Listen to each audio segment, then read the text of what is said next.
Welcome back to Locked On Women's Basketball. Today we're unpacking Charlisse Leger-Walker's triple-double performance against Maryland, Paige Bueckers' defensive leap, and more. Locked On Women's Basketball starts now.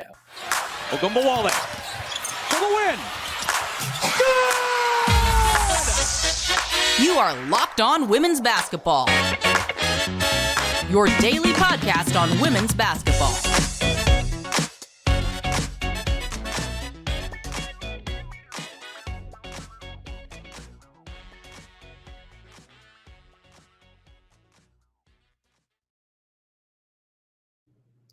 Welcome, you are Locked On Women's Basketball. Thanks for making us your first listen every day. We are free and available wherever you get your podcast and on YouTube. My name is Hunter Cruse. I'm your Saturday host covering the WNBA draft and prospect scouting. I'm joined by co-hosts M. Adler and Lincoln Shafer. M covers the WNBA with a focus on player development and the game within the game. Lincoln is our biomechanics guru and contributes to our WNBA draft coverage at the Next. Today's episode is brought to you by Gametime. Download the Gametime app, create an account, and use code LOCKEDONNBA for $20 off your first purchase.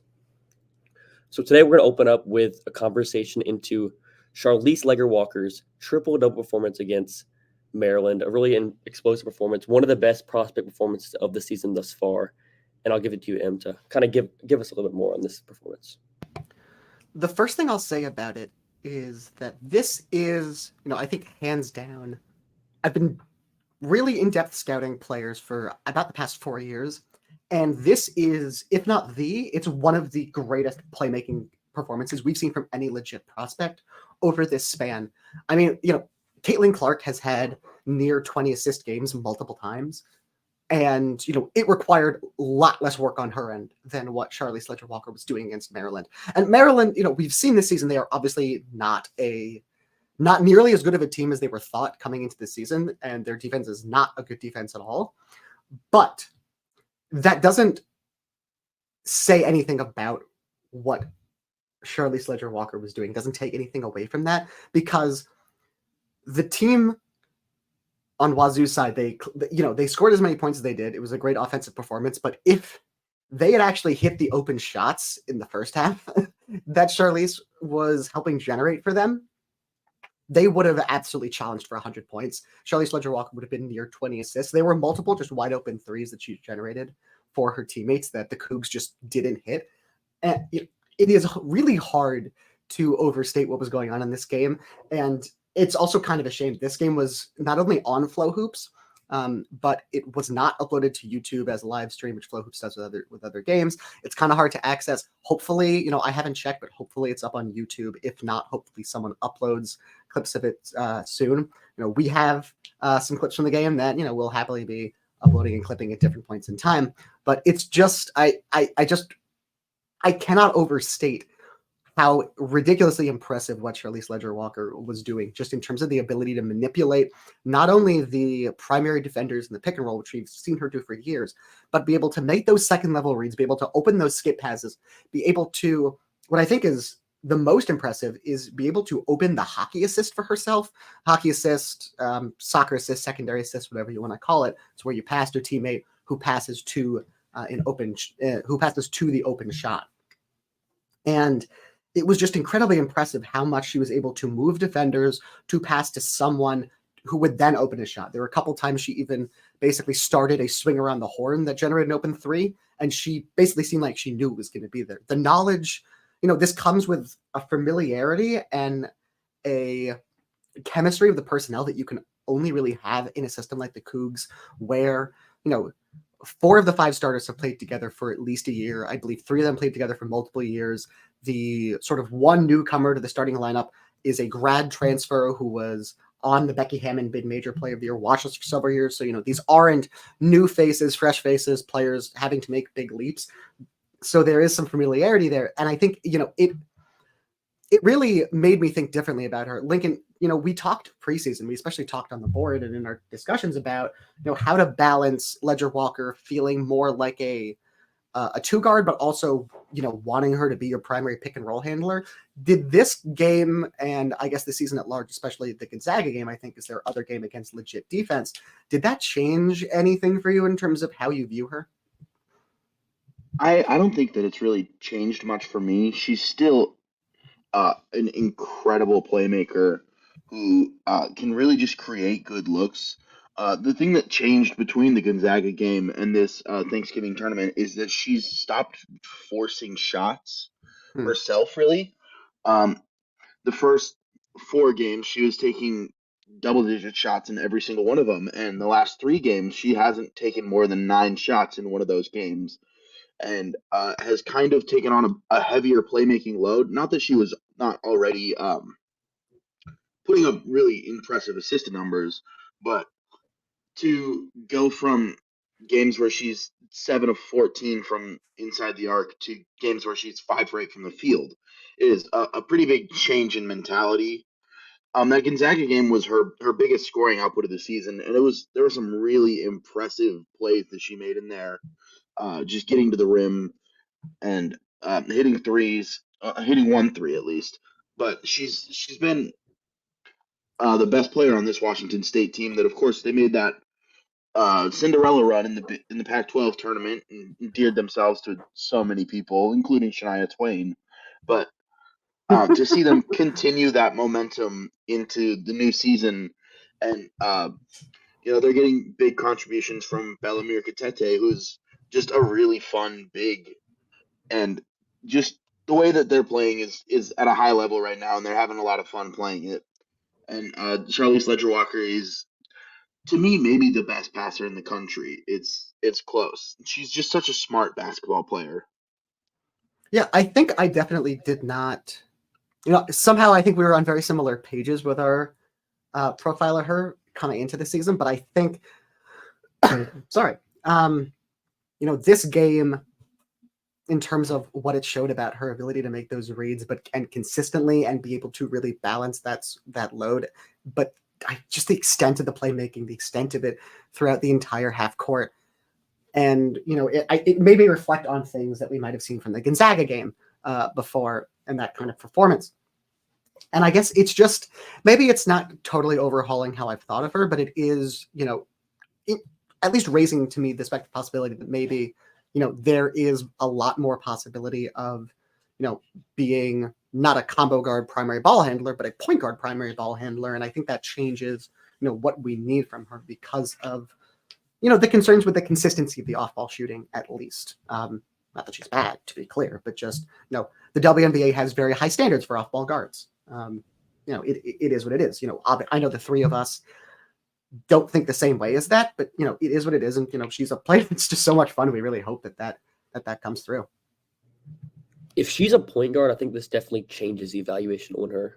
I think that it really opens up what she can become at the next level. And it's tough with the shooting being what she's been at right now, but I think there's been some changes in processing so far. I think over this last couple of games, she's been less just taking these tough shots and more so looking to pass and looking more to create. And I think that point guard mindset, I think, is really going to help her as a prospect. And I think she's interesting, and it's going to be a tough evaluation comparing her to these other guards in this really tight group, because we've never had, like we mentioned on the draft podcast, our draft board one, we've never had this many guard prospects in one class, and this many guard prospects that aren't point guards, but they're also not a true off guard. So it's really tough to try to differentiate what prospects. It really comes down to situation, though. Yeah, and that's the thing for me is it's just, first of all, it's how hard the comparison is, like you mentioned. It's interesting, I think, and I think you'd both agree, she has more in common with Lila Lekan and Carla Lete in this class, which I think kind of makes it fun in terms of, how we are comparing these point guard skill sets, but also kind of makes it funny. She is New Zealander. So we kind of have the two internationals and the one domestic international kind of interaction. I think it's just really exciting to see what goes forward with this, because it's just, again, so much fun. And what do you think the window is for her in this class? What do you think her range is from, how high she can rise, how far she can fall from what you've seen so far on your board? Oh, on my board, she's not going to fall out of the top 7 or 8, I don't think. She's just such a fun playmaker. The shooting flashes are there. And I think I'm a believer in her mechanics long term. She's so smooth, and her lower body is so clean on her shot that it's something that I believe in long term. Mm-hmm. But I think that she's absolutely worthy of a first round pick. Yeah, I talked about this with, I can't remember if it was the preseason board or it was the board of best remaining players in college that we put out. I think it was the preseason board, but I can't remember for certain. She has the thing with the shot. I think there is upside for her to be not like a plus shooter, but like a consistently very good shooter, as opposed to, she's sort of right now basically consistently hitting the baseline of what you sort of need to be. And I think, you look at the form, like Lincoln said, it's very clean. The power transfer is great. It feels like there's just something off with the timing mechanism. She does this weird thing with her left foot, with like a toe tap that might need to be cleaned up. I'm definitely going to talk to, people around the game, hopefully people in the industry, and see if there's any sort of read on whether she's a candidate for, having a shot doctor work with her. But that obviously would affect, I think, the ceiling very clearly on the eval, and that would, in turn affect the ranking a little bit. But, I had her in the class on our preseason boards. I think I might have been the highest on her. I had her at 6 on my personal rankings. I got a little bit sort of soured on her, not in terms of the grade, but just in terms of comparison to the other players we were looking at, because they were so fun, Rakia Jackson, Camila Cardoso, how they started off the season. But, with this performance, if the playmaking holds like with this volume, it doesn't have to be with this volume, but just with this consistency of the half-court processing and just how incredible her court mapping and her read and react processing is gone, I don't think there's any chance I drop her below where she is at 6. And it's entirely possible that it's unlikely just given the strength of that top group, but it's possible she moves into the top 5 for me. All right, so after the break, we'll talk about Paige Bueckers' defensive leap. We'll also get into some other prospect performances as well.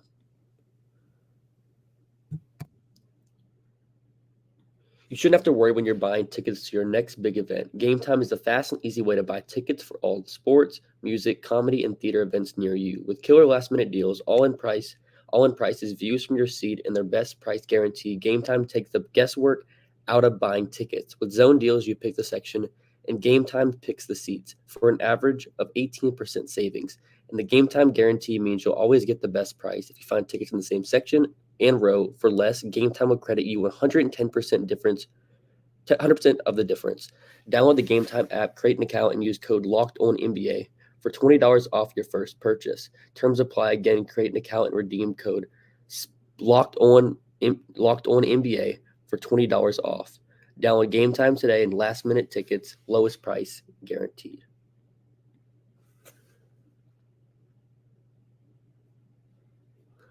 All right, I'm your host, Hunter Cruse, and before we get back into our conversation on Paige Bueckers, I want to inform you that Locked On has launched the first ever national sport 24/7 streaming channel on YouTube.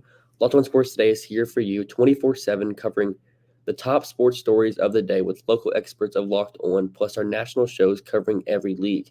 Go to Locked On Sports Today on YouTube and subscribe to the first ever national sports 24/7 streaming channel. All right, so Paige Bueckers has really changed how we look at the top of this draft. And I know for you, Em, there's a real conversation that she could grow into that number 1 spot more than what it is right now. Right now, it's mostly just, okay, Caitlin Clark's number 1.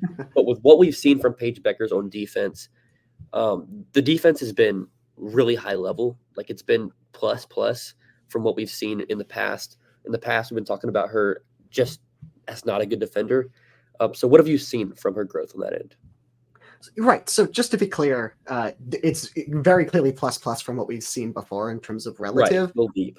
I'd say plus in a vacuum is what Nika Mule is. It's not at that level, but it is clearly very good. No, this is something. This actually, it's funny. One of the things that I had wanted to talk about either on a pod or just in a forthcoming article, what have you, was just the lessons that I think we individually learned the most from the historic retrospect series. And there were a lot of things I think that stood out to me over time as we went through those. These are things that we've talked about together offline, but not really in like a specific space for them. But one of the things that I really came away with from that series is reaffirming how I evaluate guard defense coming into that. Kind of cleaned it up a little, but also reaffirmed my view that with guard defense, a lot of it is a lot more projection than past performance. Like, for example, Sarah Andrews, a very good point of attack, driving defender at this current college level, but how does that translate to the pros versus someone like when we did Skylar Diggins-Smith, who was just not a good point of attack or driving isolation guard. But as we saw in the W, she had the skills that showed up at Notre Dame to turn into one like that. That, I think, is sort of a very long-winded segue of going into Paige and saying what we said, and we've said on multiple pods, and we said in the article that we did with the best remaining prospects. She had this thing where there were a lot of things to like on defense, but it was basically just, can she focus enough? Can she clean up her sort of, not attitude, but can she clean up her perspective, her goals and priorities in off-ball defense to just stop allowing herself to get back cut and lifted for just wide open shots all the time? And, some players improve at that, some players don't. And Lincoln can talk more about this because I think he focused on it more than I did. But it seems that she did that. Yeah, she started the year hot defensively. She's never going to be facing the top matchup on the other team because that's kind of what you get in a situation where you have Nika Mule on one side and Aubrey Griffin on the other. You're going to throw these really great defenders on the other team's best players, but she's absolutely improved quite a bit on that end. She's still one of the best shooters in the world. And when you take like that combination of scoring efficiency, the passing acumen that she has, and you combine it with doesn't get you played off the floor defense, that's an incredibly good omen for her prospects as a professional basketball player. And like, if you can get above the line of don't get played off the floor, then you're probably making multiple all-star teams. Yeah, and not just that. Again, the way I do this very long-winded to come back to the Sky Sarah Andrews thing. What I think I saw especially, and then I had this down even before we did our scouts last spring, with Paige was she was pretty impressive at point of attack at off-ball screen navigation as a freshman, even as a very injured sophomore. She clearly showed very good recovery skills when she got caught on ball screens. The hip flexibility was really there in a way that, it's not there with Caitlin. That's why we like her as a helper more. But again, there were just some things that needed to be cleaned up in terms of technique, in terms of focus, in terms of footwork, those sorts of things. And I think, like I said, throughout the series when we did these retrospects, there's a lot of guard defense, again, for me, that is just based on projectability, based on specific skills that show up. To me, I think I found that guard defense is probably 70% just in your feet and in your hips. And Paige already had that sort of in spades. It was just everything else that sort of needed to be cleaned up. And I think I'm probably higher on her defense right now than either of you, just because the more I watch it, she is a legitimate point of attack defender at this point. And it's not, and she obviously gets help by Nika Mule, which she'll have less time without Nika Mule thanks to Azzy Fudd's very, very unfortunate injury.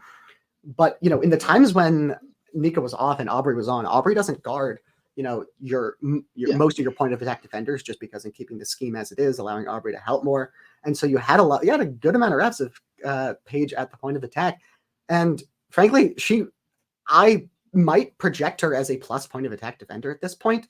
She is very close to me. I just seeing more consistency, maybe some harder matchups, just very close to me from saying that she is like a 5 defender for a guard, which for me, that is enough to kick her like from what we had as like a hard 7 to at least a flat 8 grade. I might, I don't think any of us will ever say, just given the shooting that Caitlin has, that Paige, is a better offensive player, projects as a better offensive player, I should say. But the difference in defense, at least with how Caitlin's been playing this season, it might be enough that sooner rather than later, I might be banging the drum for Paige to be number 1 and Paige to be possibly the greatest guard prospect of all time if the defense keeps going the way it's going.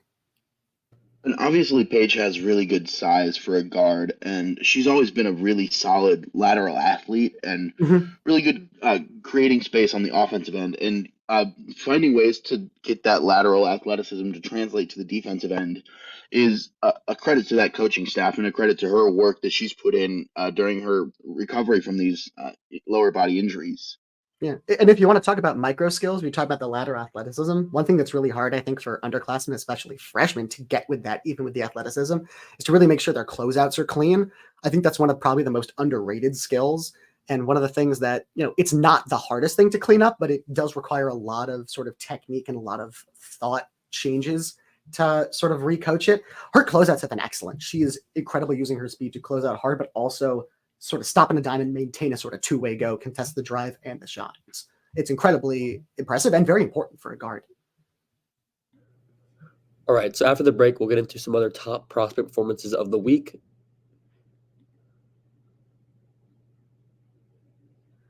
Score early this NFL season with FanDuel, America's #1 sportsbook. Right now, new customers get $150 in bonus bets with any winnings $5 money line bet. That's $150 if your team wins. If you've been thinking about joining FanDuel, there's no better time to get in on the action. The app is so easy to use. There's a wide range of betting options, including spreads, player props, over-unders, and more. So visit FanDuel.com/LockedOnNBA and kick off the NFL season. FanDuel, the official partner of the NFL.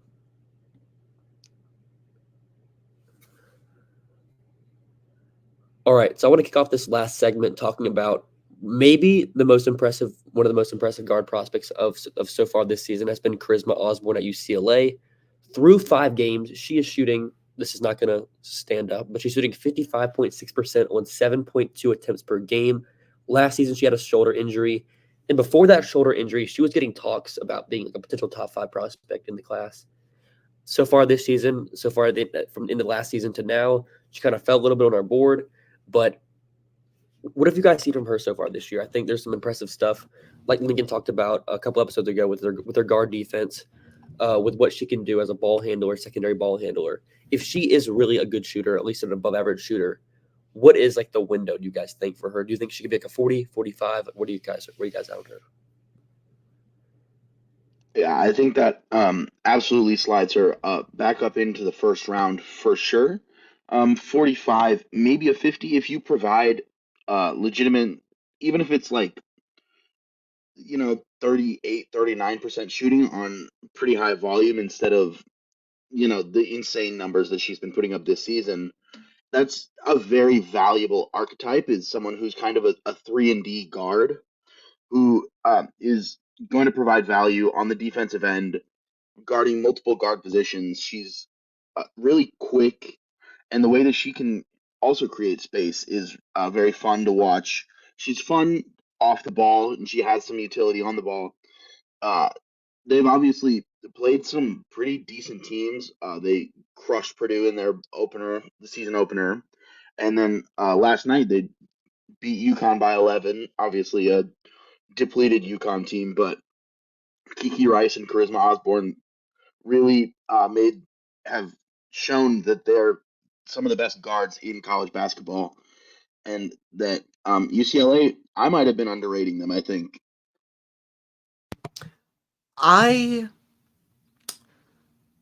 Based on what you just said, and based on what our thoughts on Charisma Osborne were coming into last season, we were higher on her than we were to end the season just because of the shooting. How much of that was due to injury, because it was mostly in line with her prior stats, etc. Are we not basically talking about a player whose upside projects pretty similar to like Lexi Brown if there was a lot less point of attack defense and some more playmaking?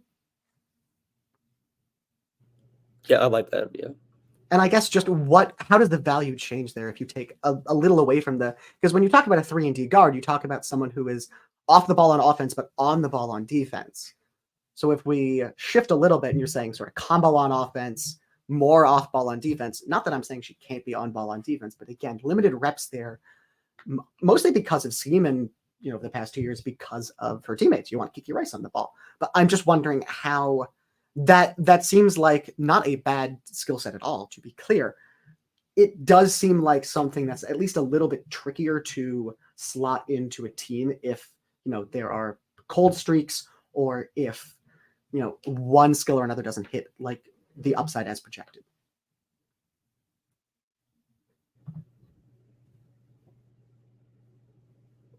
That's fair, and it's an interesting concept to think about. There's just I like prospects who can bring value in a variety of ways. Mhm. And we've talked about before the value of someone who can still impact a game positively when the shot's not falling, which I think that Charisma Osborne can absolutely do. She's had some very impressive playmaking games, and she's never been a bad defender, and she's always put forth effort out there Mhm. to me, and that's something that I really value.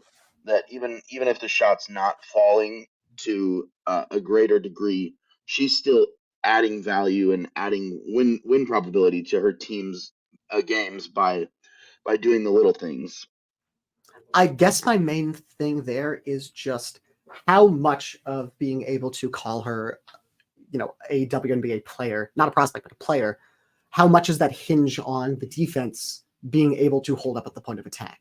Because Right. that's what I think we talked about coming into last season, was the fact that she had been used more off ball, and she's really good defending off the ball, but she's also extraordinarily generously listed at 5'9".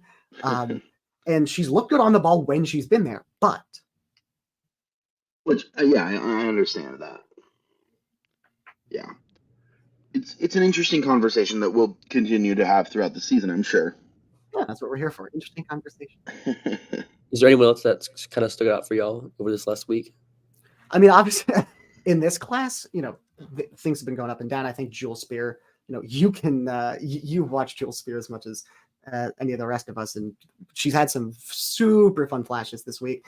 Sydney Parrish, we learned, has actually been playing through an injury, so everything that we've seen so far takes with heavy grains of salt. She looked decent in the Tennessee game yesterday, so I think that helps on that front. Chloe Moore McNeil, we've talked about as someone who is somehow seems even more passive than last year, isn't taking as many threes, is still not getting to the line. So it is hard to see if that continues, at least, which it probably will. It's hard to see, what we wanted to see out of that. Everyone on UNC, except for Lexi Donarski, has forgotten how to shoot. Maria Gokding is good for them, but Tisha Kelly is not making any sort of leaps that we wanted, and Alyssa Utsby is still not taking threes. In other classes, Hannah Hidalgo, so good. See that? Did you see that Illinois game? She's so good on defense. Holy crap! Another prospect we playing could talk better. about the freshman guards all year. we could talk about the freshman guards for an hour, but one of the more impressive seniors this year has been Cameron Brink. She's put up multiple 20 and 15 games already, multiple 6-block games. She's just an absolute dominant force on the interior, and that is something that has been really fun to watch. She's a very fun basketball player, and I'll be watching to see. I'll be watching to see if she can continue to make threes. She's had a couple very good shooting games and a couple not so great shooting games, but the defense is already adding so much value. And I think yesterday was the first time all season she's gotten into significant foul trouble, which somehow has flown under the radar. The fact that I think until yesterday she had basically completely cleaned up most of the foul issues. Yeah, outside of the overtime game against Duke, which is a little bit more understandable. You're playing extra minutes, you're getting fatigued, but that was and the Duke first also time has she'd like had a very more than... unique scheme and center rotation that challenges you to guard 6'6" for 45 minutes. Right. And Duke was being incredibly physical with her as well. Hunter, what see you? What do you mean? You asked me if I'd seen anything that stood out. How about you? A prospect for me, I think that's a good sign, is India Rogers. I think she's making threes again. She's playing a little bit better over this last stretch. I don't know what kind of prospect she's going to be, if she's going to be a prospect, but I think it's good for Texas A&M in general if they have their guard that can shoot. I'm really interested to see if Janiah Barker can start making free throws. It's bad. Like, she's still shooting 50% from the line this year. She doesn't get there too often, so that's unfortunate. It is unfortunate, but it's not bad. But yeah, in terms of the rate, but yeah. Besides her, I think someone I've been impressed by is JC Sheldon. She's definitely back this season, getting to the rim a ton. She's shooting the ball like you would like to see. Good defense. I think she's For me, I think she's my top guard prospect outside of the top two for me. But I think that whole group is super tight, and it's really going to see how this season unfolds and how confident I am in each of these players as shooters, because each of them kind of have their own little limitations. And I think with JC, I think she's really valuable. I really value the ability to get to the rim and guard prospects, and I think with what she's done so far at Ohio State, it's really impressive. But outside of that, thanks for making Let's Men's Basketball your first listen every day. Join the team back in this week for continued coverage of women's college basketball. Make your second listen Locked On Sports Today, the first ever national sports 24/7 streaming channel on YouTube. Have a great rest of your weekend, everyone.